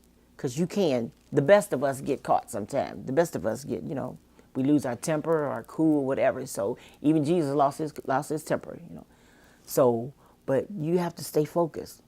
You have to stay focused, and you always have to remember, I'm in this position, and there's always somebody out to get me, to make me fall. And so you keep that with you, and be on guard all the time. You let your guards down sometimes, but you don't let your guards down completely, because, like I said, because there's entities that always want to see, they're out to get you, out to destroy you, because you're too strong, because you're too intelligent, because you're building people up. And so those who are in those positions who want to keep their so-called dynasty, that's their job, is to tear you down so that you can stop helping. You talk about inequality. And like I said, our ancestors fought too much. They walked too much. They shed too much blood. They struggled, sacrificed too much for us. I was listening to Spike Lee. He said his grandmother, every time she got paid, she put money to the side. His grandmother, I think he said she died when she was 102, 103. But every time his grandmother got paid, she set money aside for him. And our ancestors scrubbed floors and washed walls and ironed people's clothes and did stuff like that to put their children through college and help their grandchildren. So how dare we sit back and not do nothing? We can't blame everything on the system. But we can't blame everything, because we have to take ownership also. And there are certain things that we have to, regardless of that. Like I said, me being on welfare, regardless, I was dedicated in those schools. I did volunteering hours, and I started going around politicians, and I met Rosa Parks. I met Jesse Jackson. I met President Bill Clinton, Hillary Clinton, Al Gore, all of them. I got pictures with all of them. And I'm saying, okay, I'm on welfare, and I'm standing next to Miss Rosa Parks and the president and all these people. It was God. I didn't have money. I didn't have a name behind me. But it was because of the mind frame that I had. I want to get around. So you have to, when you want something greater, you got to get up out of your seat. First of all, you got to get up, because faith without works is dead. You got to get up, and you got to take yourself to those places and introduce yourself, and then let those people see your face. I used to tell my girlfriend, every time they see me, they're going to see my face and say, well, who is that person? Who is she? And then after a while, you're going to be able to put a name to my face, And when President Clinton was the president, I was on welfare. I'm sitting up here with Bill Wooten, who was the director of all budget for elementary school in the whole the whole country. I'm sitting up here chairing an education workshop. I'm sitting on a panel with asset forfeiture. Over 1,000 people here in Washington, D.C. I'm sitting here at this table in 1999 where Title I, Goals 2000, had to be presented to Congress. I'm sitting here as a parent on welfare. Everybody around me got CEO and corporate and this and that. I'm just a parent. My name is Jacqueline Swells. I'm just representing all the parents in Cleveland, Ohio. That was it. And it was passed and it was presented to Congress. So knowledge and education is important. It is important, but you have to put yourself. Sometimes you got to get up and go out there when you want something also. And God blessed me to do all these things, to go all these places. And that was, like I tell people, that was before I even went back to school to get a degree. So it's all in your mind. What do you want? How bad do you want it? Because if you want it bad enough, you're going to make a way to get it. Because God said, you make the first step, I make 2. You make 4 steps, I make 5, 6 steps for you. And it has to be whatever, this is what our pastor teaches, whatever you give yourself to consistently, it'll give itself back to you. So if you constantly giving yourself to despair, failure, not caring, that's what you're going to get. But if you give yourself to perseverance, dedication, I don't care how long, how hard, and you keep on going, every day you get stronger and stronger, and you build your character up and you build yourself, and then you get to that point where I'm here.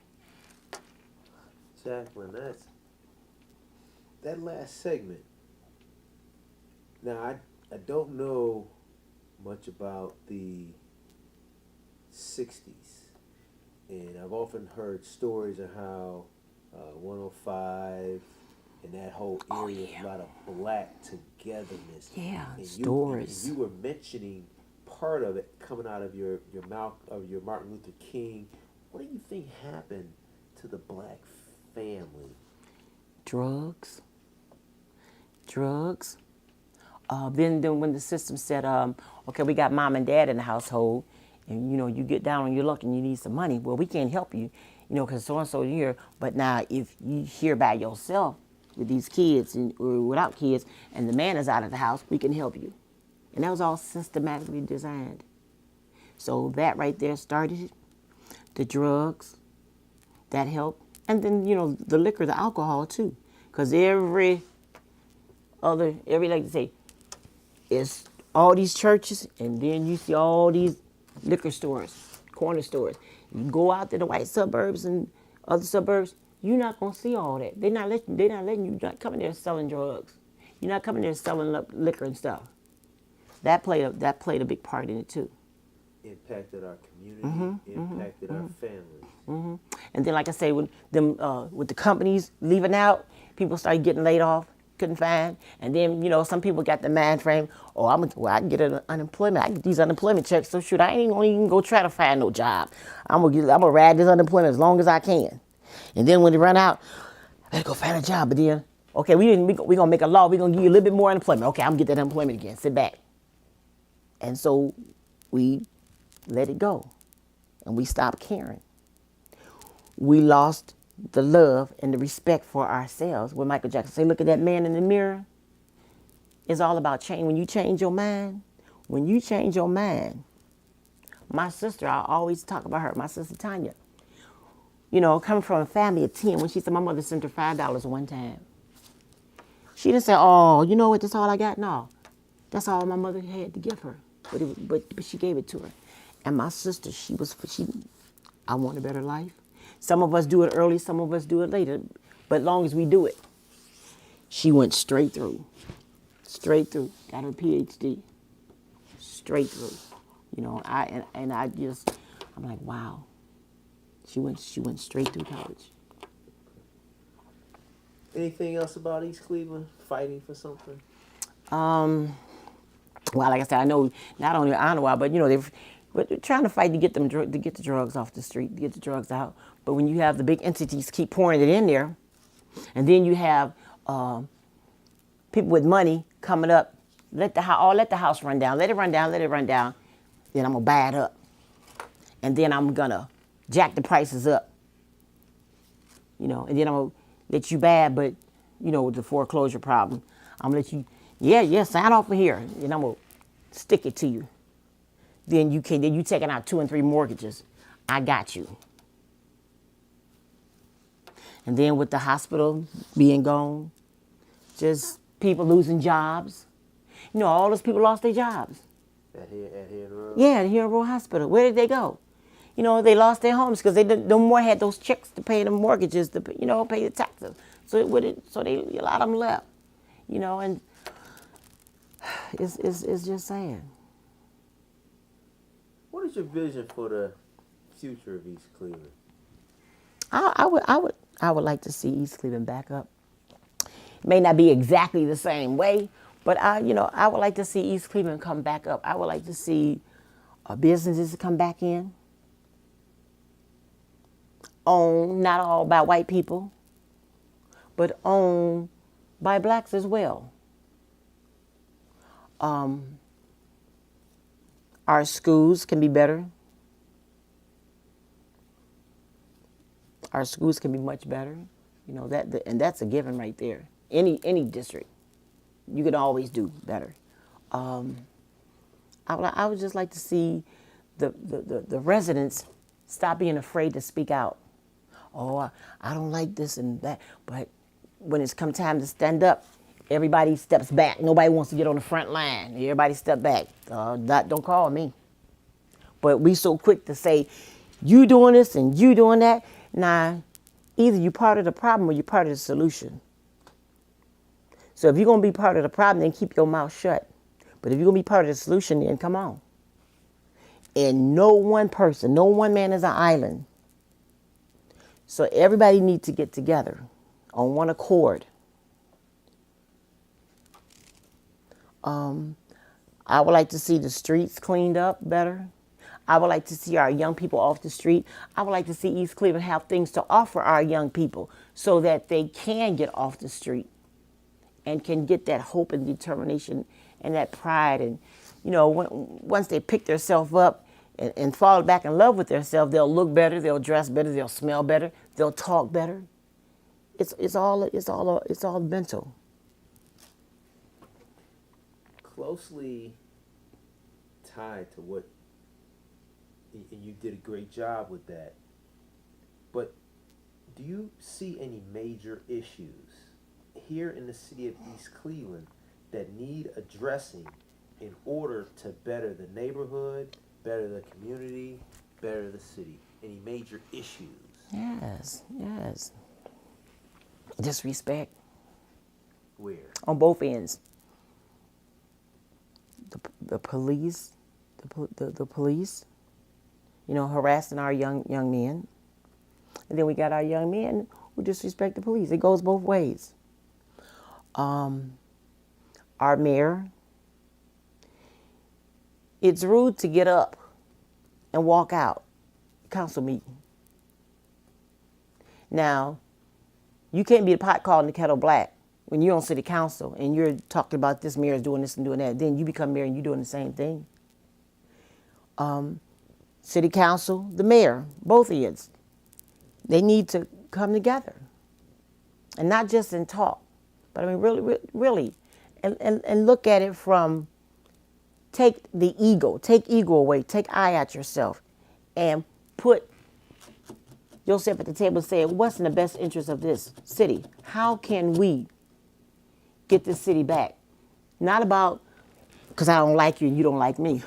I don't like what you said, you don't like what I said. But for the city, for the children, for the future, for the older, to bring people, to make people want to come back. What can we do? What must we do?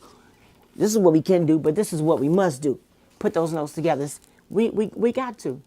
If we don't, we're going to be like this, and next thing you know, everybody's going to be out. And then we're going to be on the outside looking in and say, you know what? This is our fault.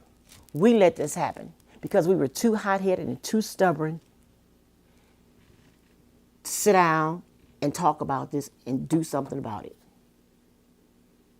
So those businesses would want to come back in. You know, at the same time, you're not going to come back in and then rape our people. You know, okay, if you come back in, it's got to be some give and take. What are you going to give us? Because you're going to take out. What are you going to give us? It's got to be a give and take. It can't be all just come and get. And then, you know, it seems like that's just want to come in and get. If city council and the mayor were like this, the higher ups would have a different outlook. And they would come out of their pocket, yeah, well, we're going to give you the X, we're going to give you some more. But as long as they're fighting against each other, why should I waste my money? Why should I waste my money? If your schools aren't prime and your police district is not prime and I don't feel safe, why should I waste my money coming there? What's in it for me? If you don't care, why should I care? And that's it right there. Both. That's beautiful. I mean, you touched so many different points. Can you tell me more about this business give and take. What do you think's going on with the businesses now in East Cleveland?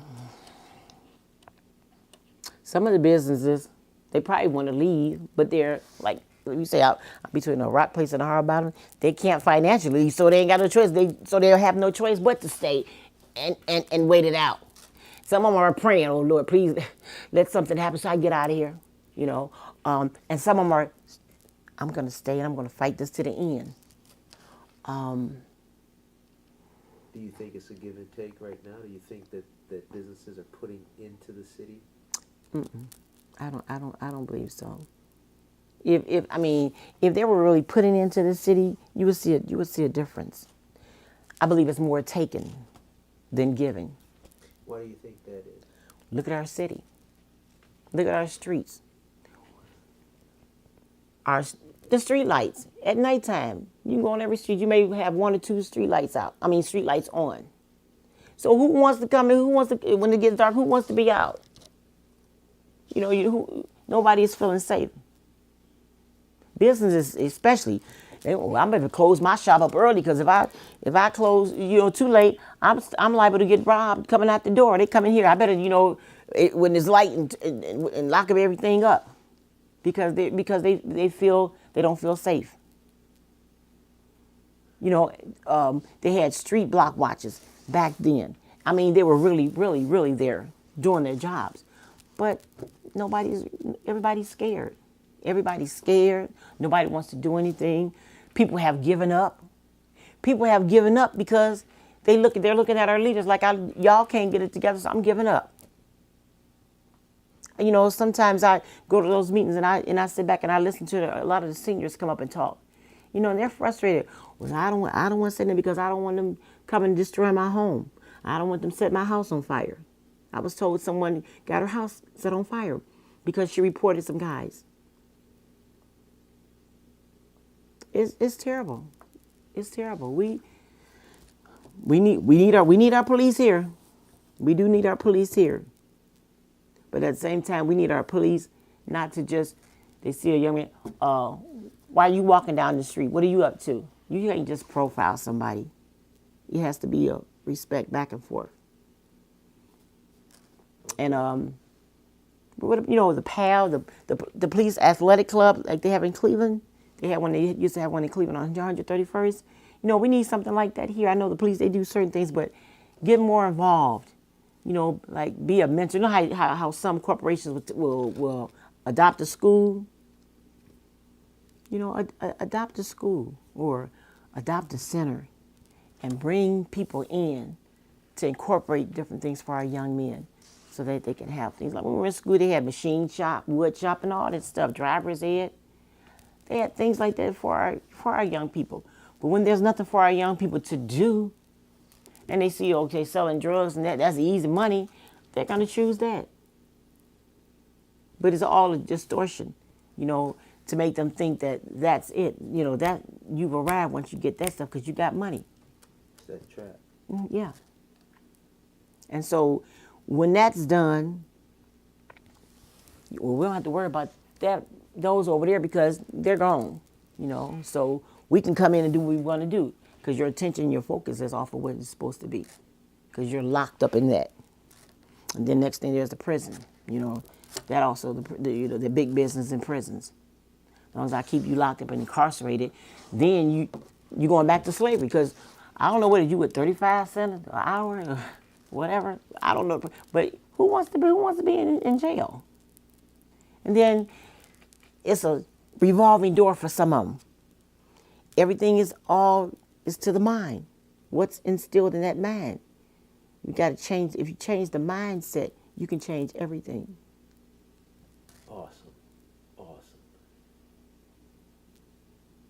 We talked a lot about issues facing East Cleveland, and you covered a lot of great points about how we can make this city better.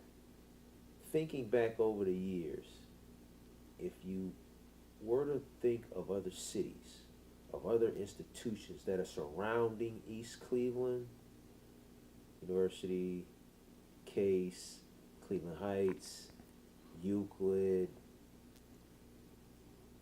How do you think the surrounding institutions and cities have impacted East Cleveland?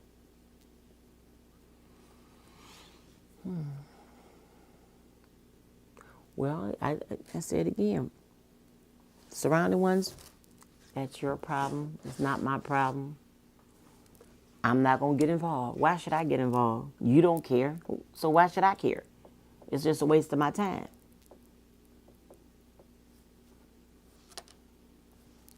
Everything goes back to the mindset. If I meet some associates and I see when we start talking and I see that your mind is on drugs, your mind is on, and not just drugs, alcohol, your mind is on defeat, your mind is on, you set on being impoverished, you don't have no hopes, no dreams, no goals, no desires to do nothing. I'm not gonna associate myself. I'm gonna disassociate myself with you because there's nothing there for me. I don't see anything that we can come together and reason together and get something together. I don't want to go down that road. So I'm going to slowly, like you say, feed them with a long wooden spoon, that's it. And that's what happened. Slowly they backed up, slowly and backed up until they were gone. You think that racism, and inequality played any part in that? Of course.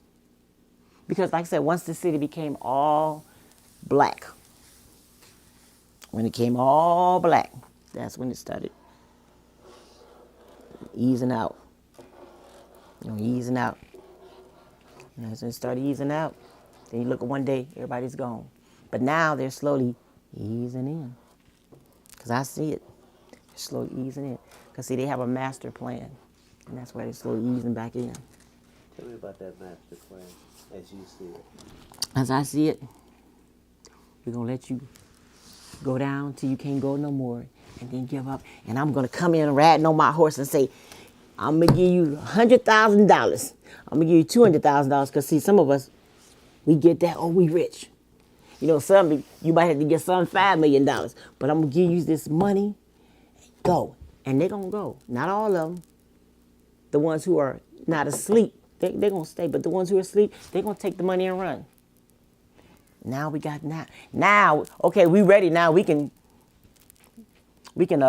recultivate this land, and we're gonna get it back. And now we sitting here, smoke our cigars. Yeah, we get them. Yeah, I told you we gonna get it back, because the people without a vision, the people perish.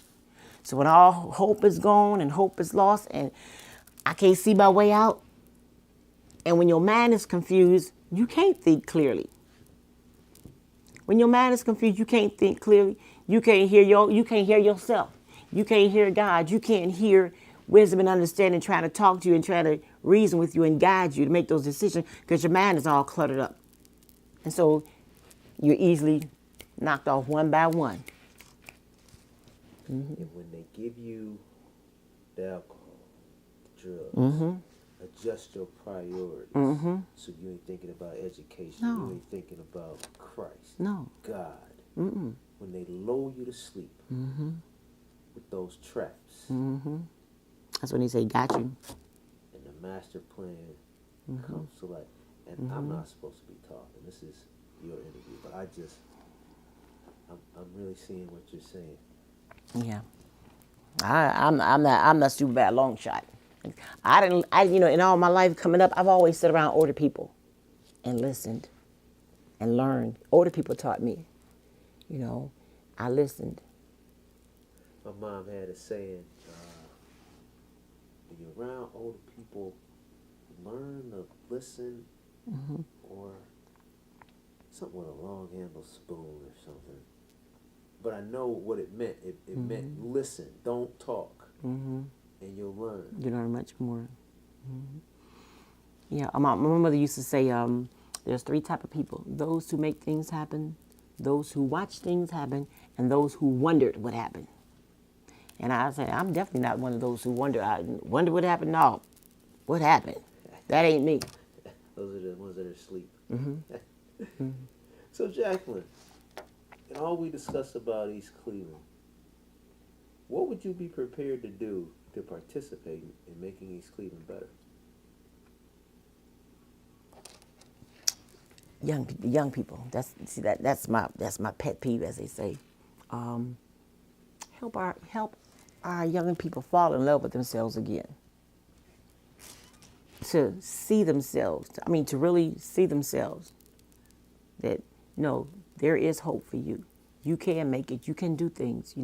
But you have to make up in your mind. And like I said, we need things for them. We need programs, not just on paper, because everybody can have programs on paper and stuff and get paid for implementing these. But on paper and how you implement is there's always like day and night difference.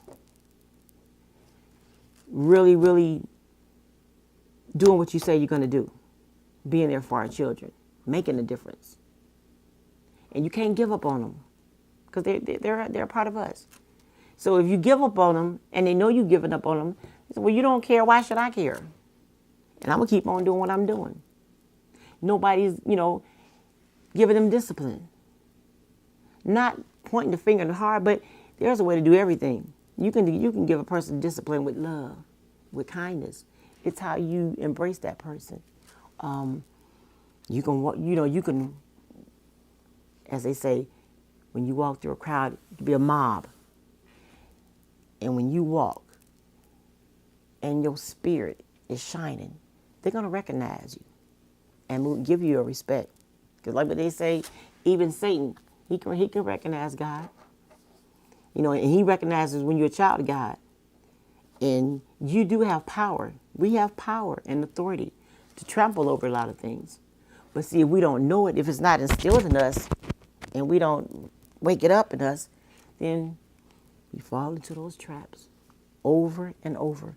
So we fall into this trap one time in jail. Okay, well, you know what? I'm hip to your game in jail, so you're not going to get me again. Okay, so they said, okay, you're hip to that. I got to come another way now to get you. I got to do something else to set you up, And that's what they do. Jacqueline, tell me what it was like growing up as your child. Me being a child growing up? As your child. As in your household, when you're the mom. Oh, when I was the mom. Oh, honey, when I was the mother. My kids, we prayed. I went up to the schools. They did their homework, but their homework, summertime, they had all my children had library cards. They went to the library and read. Like I said, I opened at Ebony, 100 influential black men, influential black women. I talked to my kids about our history. When we sat down at 8, I'm on the bus with my 5 kids, going to church. Church on 102nd off of St. Clair. I'm way on the other side of town. Where? On the bus. They used to call me bag lady, but I was there for my kids in school. I was in those schools. Those teachers knew that Miss Swells is up here seeing about her kids. I got involved, volunteered, all that kind of stuff. Miss Swells is here seeing about her kids, and if she catch you just, doing something to another child, she gonna say something to you about it. Talking to different kids on the bus, talking to people. I remember, church walked up to Miss Wells. I remember, you saved me from getting suspended. And I was like, oh, who is that? I can't remember their name. And I was like, oh, yeah. Because children remember, because I remember things. So children remember. They know who really care for them and who don't. So I kept them in the church. I kept them in the church, made sure they did their school work, homework. I remember one time when, what was the name of that group? Where they had you wear your pants on backwards. You wear your pants inside out. Cross? Yeah.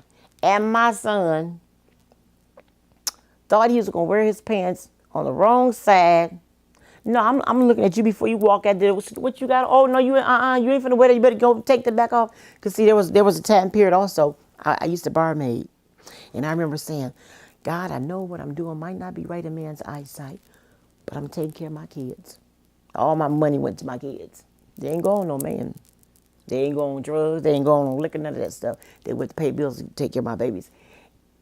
And getting off at 2:30, by the time you close out, it's like 3:30, 4 o'clock in the morning, but I was still at church at 10 o'clock with all my kids on the bus. On the bus. I learned that from watching my mother. Wow. and I really like to hear that crisscross story. I was in the mall over the Christmas, and there was a mother in there with her child walking around the mall, and he had his pants down. I was sitting there looking at her. Yeah.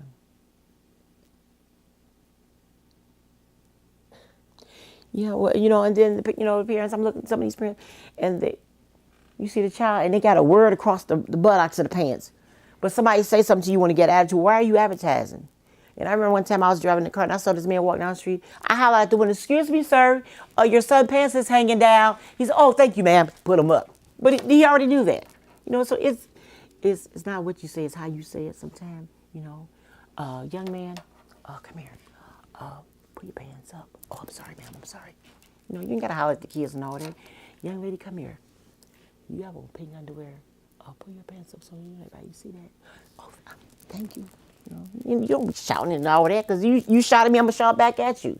So it's got to be, oh, look, like my pastor used to say, you were young once too, and you was fast too. If some of y'all had husbands or boyfriends, you would be acting like that. So, we got to remember that we did our thing too. We did our thing too. Your kids watch you. And how you come up in front of them, that's what they're going to do most of the time. Because you have cases where I'm not being like mom and dad, but the majority of the time, we're a product of our environment. Like I said, we didn't have the best of lavish furniture and all this other stuff. 10 kids, we kept a house clean. We had white furniture. We kept a clean house. My mother got up every morning to cook for us. She made sure, we were together. She presented us to God. She fought for our spiritual welfare. And we have to do the same for our kids.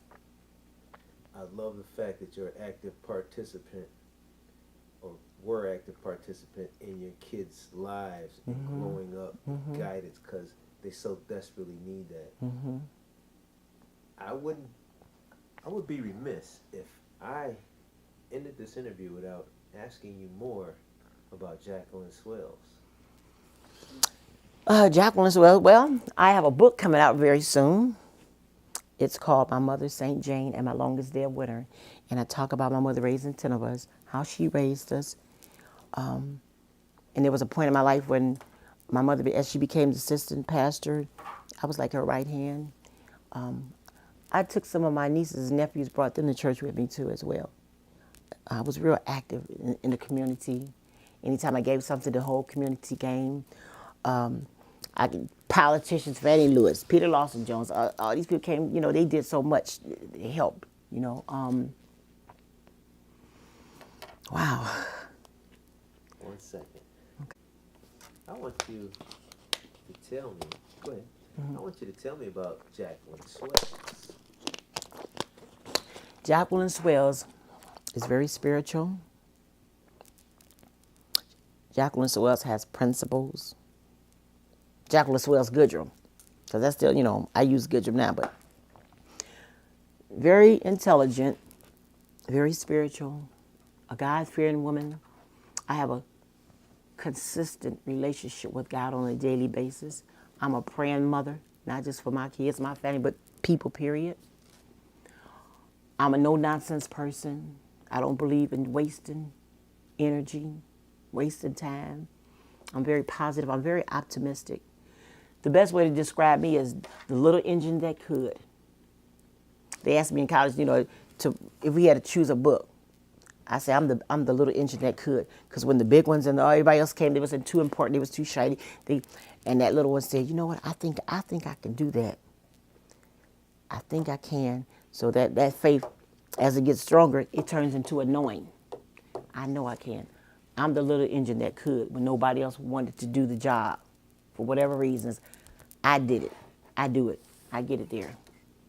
And my determination is called the carrot seed. One of my instructors gave me a book called The Carrot Seed, about this little carrot. Little boy George put a seed in the ground, and every day he would water and watch it, and Mama told me it wasn't going to grow. Dad said it wasn't going to grow. His sisters and brothers, everybody said it wasn't going to grow. But he said, "No, I know it's going to grow." And one day it grew, and everybody was like, "Oh, that's me. That's me." Born Jacqueline Swells. Goodrum. Born Jacqueline Swells. Born Jacqueline Swells. Mm-hmm. Married into Jacqueline Goodrum. Mm-hmm. And divorced. Can you share with us anything about your marriage, your husband? My husband, he worked. He was a good working person. He didn't cash his checks until he came home, so he didn't mess his money up. Only thing we got divorced because of drinking. Yeah, because of drinking. So that's why I got divorced. But we're still friends. We're friends today. And my last daughter, Larissa, is she's a product out of that. Yeah. How about your other children? My other children, as far as what?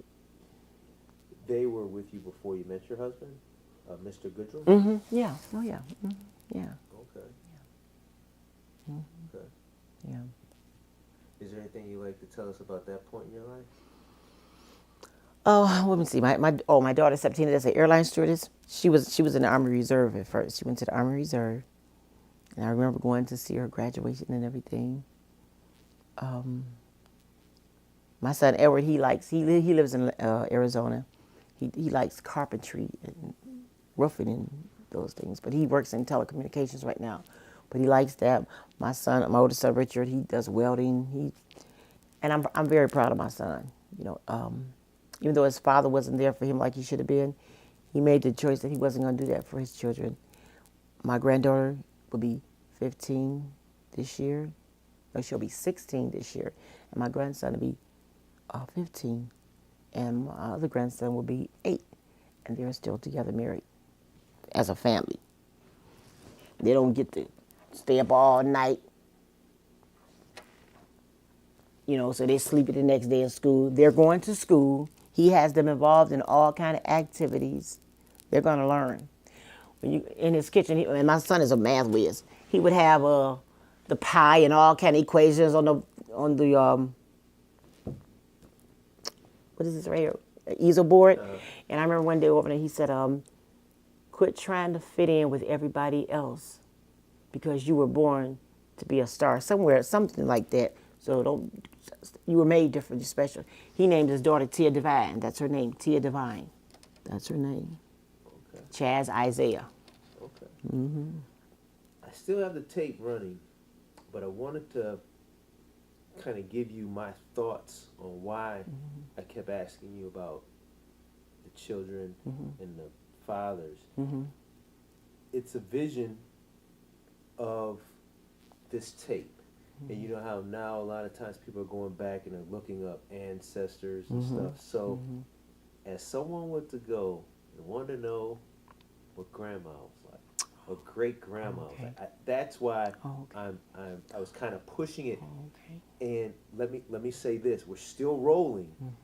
You have the option to view this tape before it goes into the archive. Delete anything you do not want on there. But I like to push that just in case they want to do an ancestry type thing. So if there's anything else you want to say on that. Well, I know that my great grandfather was a rock quarry. My grandfather built a submarine. My grandfather used to mix herbs and make medicine. You got any names? That I just at a family reunion we found that out. Okay. But their names is Lane, George Lane and Bertha Lane, from Tennessee, and then Irving from my great grandmother. They're Irvings from Concord, Tennessee, and my mother said she always believed that it was a Senator Irving from, I think it's North Carolina, that our bloodline was related with him. And I know my great grandmother is Mattie Kyle. I have a picture of my great grandmother and my grandmother. My grandmother was born in 1892. My great aunt was born in 1894. They're 2 days and 2 years apart. My grandmother was a school teacher. One of my uncles was a superintendent. One of my aunts was a school teacher. So education and politics and religion, that's the three most basic things that make up my family bloodline. Okay. Okay. Yeah. Well, Miss Swells Goodrum. Swells Goodrum. Yeah, I just put swells in parentheses so because a lot of people know me as Swells. So when they see Jacqueline Goodrum on a piece of paper, that's a group that knows me. But then they say Swells, this, and what happened was when my mom died, I got angry at God. I got mad, and so I just was getting away from everybody and anything. So I kept, I'm using Goodrum, so as far as like going to school to get my degree in early childhood education on the education side, from 2000 on up, Goodrum. But before that, it was Swells. So that's why I put that in parentheses, Swells. Okay. Okay. Miss Jacqueline Swells Goodrum, we are at the end of your interview. Is there any parting words of wisdom that you'd like to leave? As far as any topic or just whatever? Any parting words of wisdom? Okay. Yes. Some people may not say God. Whatever you call the higher power, I call him God. If you have a relationship, a constant relationship with God every day, when things get bad, God will always make a way. As my mother used to say, God always has a ram in the bush. Things may get bad, you may be down to your last, but somehow, some way, God will bless you, keep you safe. Always acknowledge God and keep him first in your life, and you will avoid a lot of pitfalls. That's what I like to leave. Beautiful. I'm Brandon King.